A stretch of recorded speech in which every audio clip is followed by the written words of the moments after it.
Hello! Welcome back to my channel.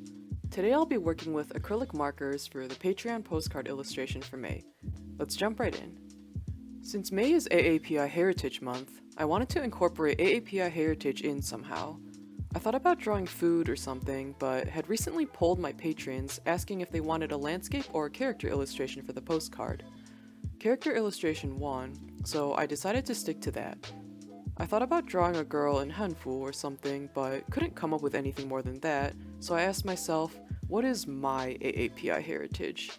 I remembered that I had this red cheapao I'd sometimes wear as a kid, and asked my mom to see if she could find any pictures of it. Well, she was able to do so I decided to use that as the inspiration and reference for this piece.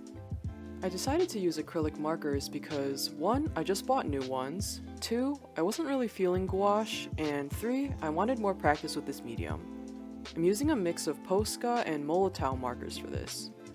I bought the Poscas a few years ago since at that time I saw a lot of super cool marker art and really wanted to try them out for myself, but they're kind of hard for me to use, so I haven't really worked with them a ton. Even so, that unfortunately doesn't stop me from buying more colors, so I bought 4 Molotow 1-for-alls a few weeks ago as a bit of a splurge while I was on vacation. I am by no means an expert on this medium, so I can't give an in-depth comparison between them and Poscas, but so far I really like using them. And I think they feel slightly smoother, though that could just be because they're very new and the tips haven't pilled up and gotten all messed up yet, who knows. Here you can see me wiping paint off the paper. How these markers work is you shake them up to mix the paint inside, then press the tip down to get it flowing. However, sometimes you run into little accidents and a lot of paint suddenly gushes out. I don't like wasting paint, but I don't think there's a way for me to put it back into the marker either, so I tried to use what I could, then wipe off the rest. If anyone has tips for preventing this sort of thing from happening, please let me know in the comments. Anyway, I mentioned that this medium is hard for me to use, and I think the previous clip proved that. Another reason is that, for the most part, the acrylic marker art I see tends to be more vectorized or graphic rather than painterly. What I mean by that is, colors are laid down in specific areas, and the shading is more cel-shaded than blended. In addition, there's not a massive range of colors, and generally people don't mix their own colors, so you need to work with a very limited color palette when using this medium. All of those things are basically the opposite of what I usually do when painting. I use a more blended style rather than cel shading, I don't paint in a very graphical way, and I mix colors as I see fit, so using acrylic markers is very unintuitive for me. On top of that, all my Poscas are the 3M size, which is in the middle of their range, but it's not super thin, so I can't make fine lines with it. Because there are so many challenges, I always feel really intimidated when sitting down to work with these, which is why I don't work with them more often. Now I'll talk a bit about the process of this piece. To help me figure out how I wanted to approach it, I actually started with a digital sketch in Procreate. In that iteration, I blocked out rough color areas so that I wouldn't have to problem solve while working with markers and end up wasting materials. The main tricky part was figuring out how I wanted to shade the cheapao. With markers, you don't get an infinite range of colors, so often I'll see people pick a base color for the midtone, a bright contrasting color for the highlights, then a deeper color for the shadows. Sometimes the shadow color is a contrasting color too, but it depends on your color scheme.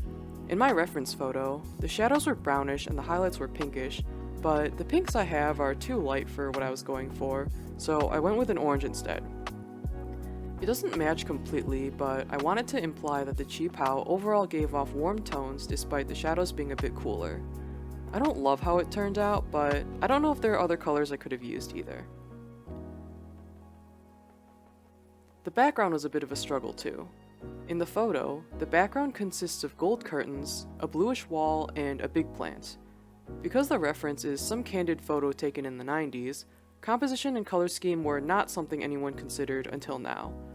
I wanted to keep the gold of the curtains as well as the bluish green of the wall and plant, so I resigned myself to randomly having a section of cool colors on the right. I also realized that I have one single yellow, so that's the one I went with for the curtains despite how saturated a color it is. I did think about using a peachy color for it, but that was the one I used for the skin tone, so I don't think I would have been able to make it work. Oh well, the point is to go for a vibrant and graphical illustration, so that's what we're going to end up with. For the shadows, I used the same orange as I did for the cheap how highlights, and I think it helped tie the colors together a bit. Here I'm coloring in the floor lamp.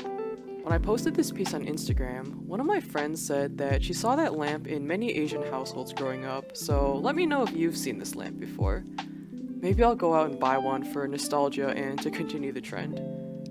Anyway, here I'm just adding in a few final touches, outlines, and some highlights on the cheap how. I also fill in some spots I missed earlier.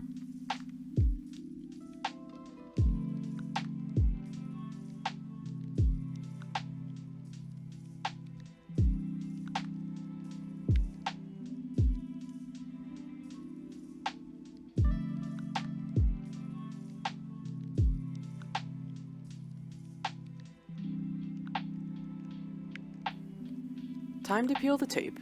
I don't know why it was so hard this time, but as you'll see, the tape just kept on ripping.